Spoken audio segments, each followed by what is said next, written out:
70 से 80 के दशक में जब फिल्म इंडस्ट्री पर अमिताभ बच्चन, राजेश खन्ना, ऋषि कपूर जैसे अभिनेता राज कर रहे थे, उस जमाने में एक अभिनेता ऐसा था जिसने विदेशी फिल्म दुनिया में अपना परचम लहराया। हम बात कर रहे हैं कबीर बेदी की। ऊंचा लंबा कद, मॉडल जैसी पर्सनैलिटी, रौबदार आवाज वाले कबीर बेदी को कौन नहीं जानता। लेकिन आज की हमारी इस वीडियो में हम आपको कबीर बेदी की खूबसूरत पत्नी के बारे में बताने वाले हैं। कबीर बेदी का जन्म 16 जनवरी 1946 को लाहौर में पंजाबी सिख परिवार में हुआ था। उनकी मां फ्रीडा बेदी ब्रिटिश महिला थी। कबीर ने उत्तराखंड के नैनीताल से अपनी स्कूली पढ़ाई की और दिल्ली के सेंट स्टीफन कॉलेज से अपनी ग्रेजुएशन की पढ़ाई की।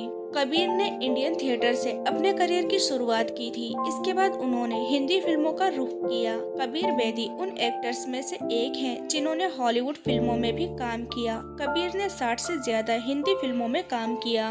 कबीर बेदी की बात करें तो वो करियर से ज्यादा अपनी पर्सनल लाइफ को लेकर चर्चा में रहते हैं। कबीर बेदी ने 4 शादियां की हैं और उनके 3 बच्चे हैं, पूजा बेदी, सिद्धार्थ बेदी और एडम बेदी।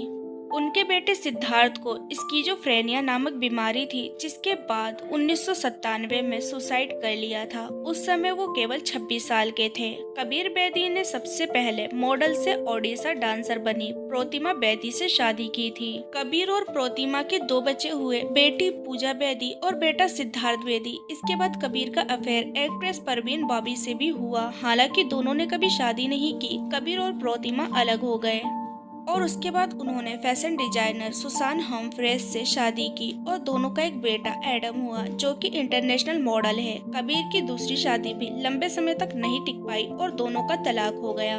इसके बाद कबीर बेदी ने 90 के दशक में टीवी और रेडियो प्रेजेंटर निक्की बेदी से शादी कर ली, जो कि उम्र में उनसे करीब 20 साल छोटी थी। शादी के बाद दोनों की कोई संतान नहीं हुई और साल 2005 में दोनों अलग हो गए।